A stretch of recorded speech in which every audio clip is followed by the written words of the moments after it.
Hey guys, it's that Dividend guy coming at you with another Robinhood portfolio update. First of all, I want to say happy Friday.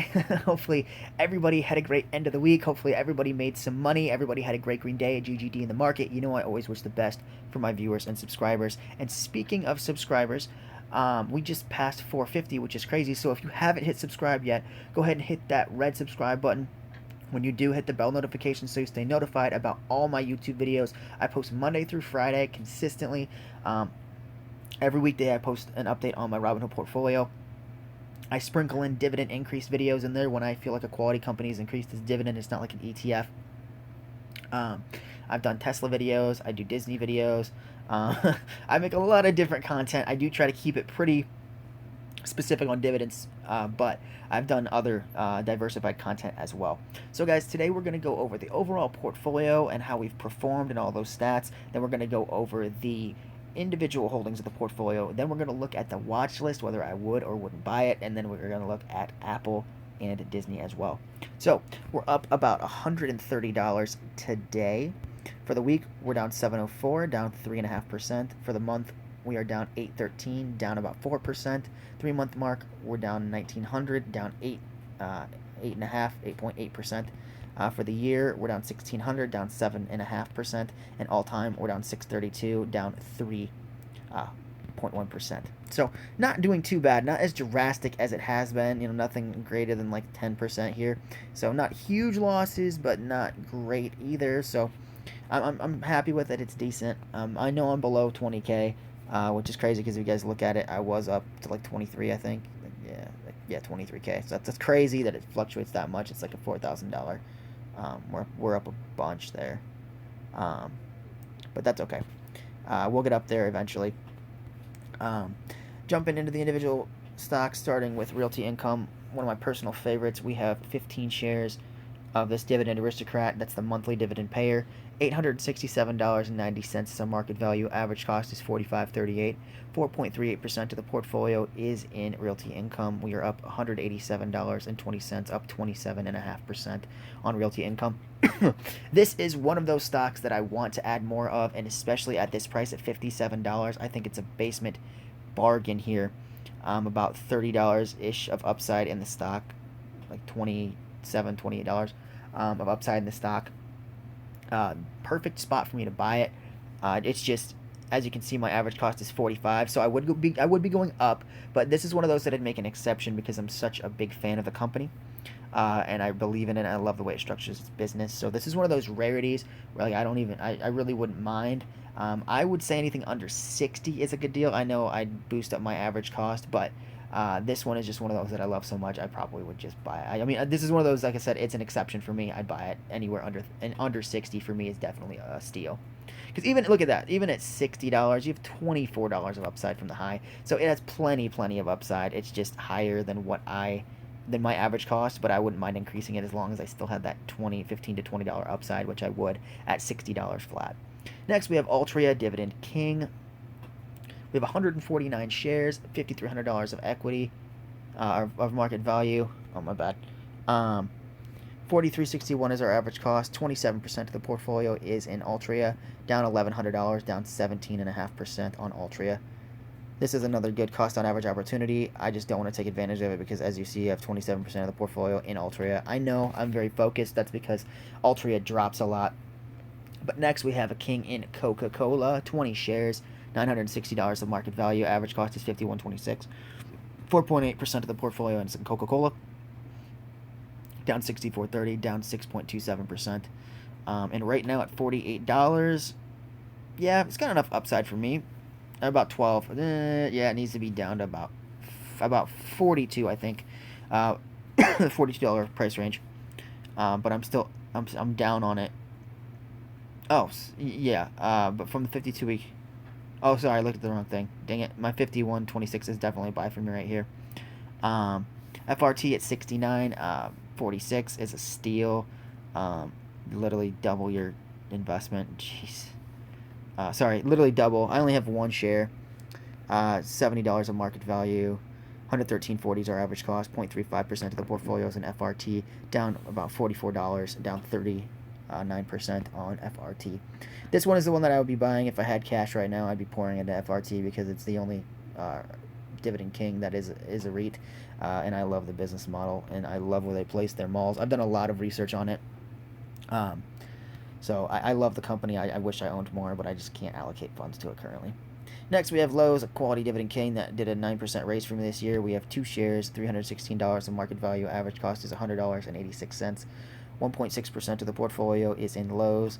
We're up 114.70, up about 57%. And they're paying me a dividend of 120. It was funny, during Mother's Day, we went to Lowe's, and I joked with my mom that AT&T and Lowe's actually paid for her Mother's Day gift. So it's funny that she told me I couldn't spend how much I was going to spend on her, and she works for US Cellular, so she thought it was funny that AT&T was going to buy, or a competitor of hers was going to buy her Mother's Day gift. AT&T, speaking of, we have 126 shares of this aristocrat. We have $3,400 of market value. Average cost is a little bit below $30. 17.2% of the portfolio is in AT&T, down 332.59, down about 9% here on AT&T, with a nice dividend of 65.52 coming in for the dividend aristocrat. Next, we have AbbVie. We have 60 shares, $5,100 of market value. Average cost is $72.22. About 26% of the portfolio is in AbbVie, up 773.24, up 17.8% on AbbVie. Dividend coming in of $70.80. Next, we have PBCT.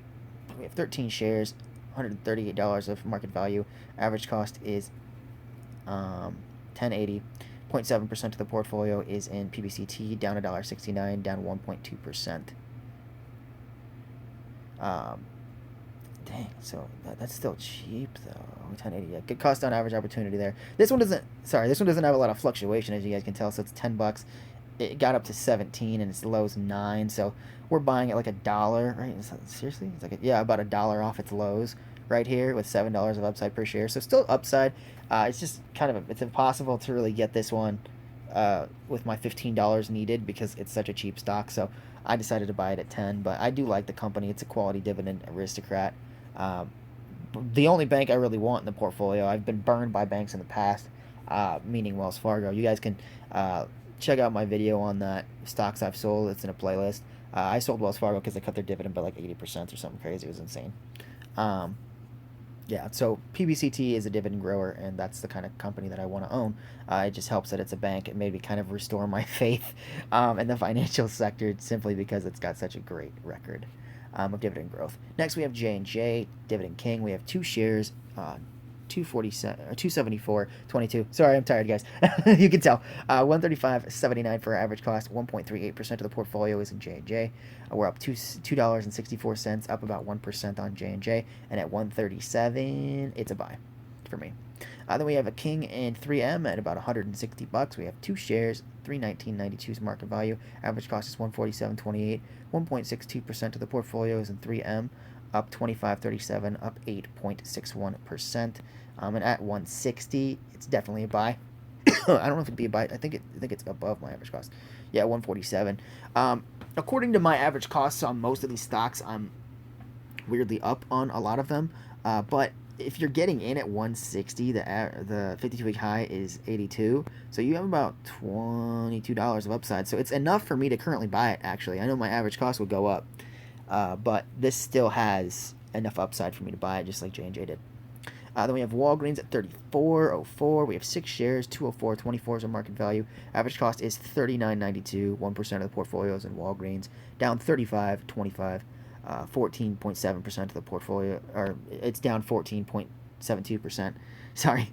But at the price currently of $34.04, it's definitely a buy. I mean, it's lost almost about 50% of its value here.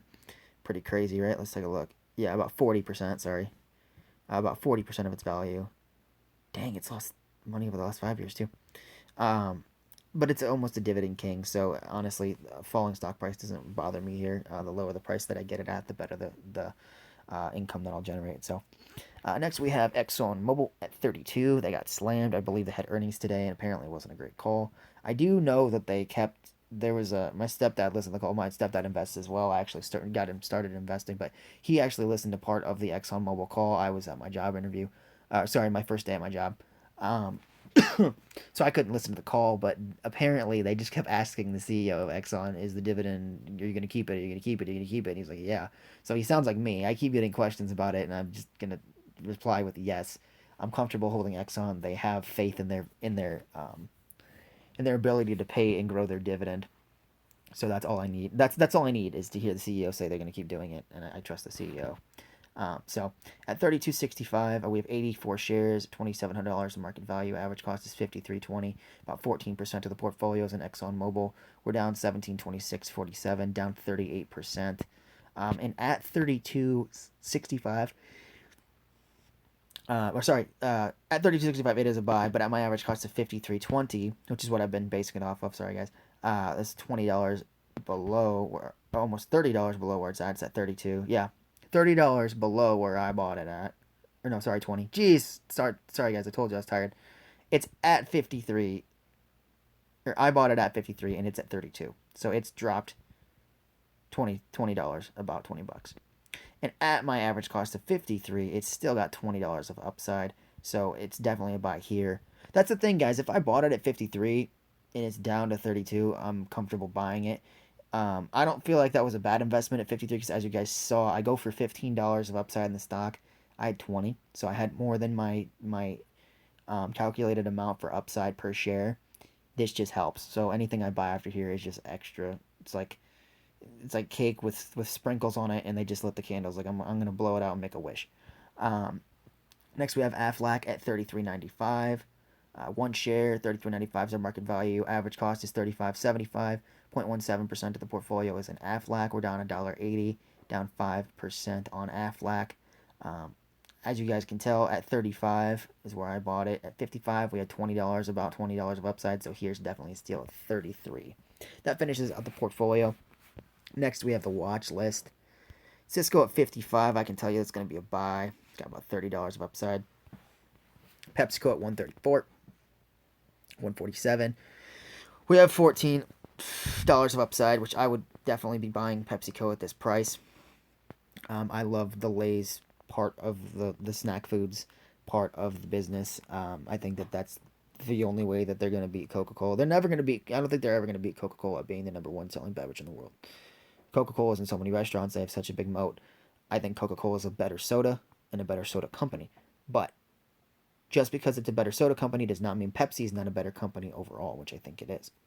I think Pepsi has more diversification, and I think it's a better investment. But the reason that I picked Coca-Cola over Pepsi was because of how well the dividends grown, and the fact that Coca-Cola was at 40, so you could buy 3 shares of Coca-Cola and get $1.23. Well, I think PepsiCo pays a little bit more than $1. So dividend-wise, efficiency is faster with Coca-Cola, which is why I picked it. But as a company, I like PepsiCo's diversification and branches of its business more than I like Coca-Cola's. Coke is a one-trick pony, but it does that trick very well. PepsiCo is in second place, but it understood that and it diversified. So I think it's a better company overall, but I like Coca-Cola, I like the brand more than I like Pepsi.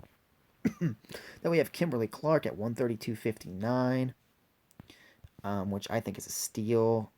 Yeah, 160, definitely will be buying it there.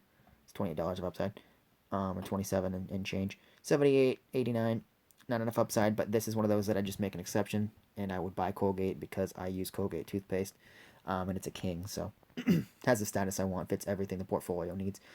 Procter & Gamble at 137, not enough upside, but I would buy a share.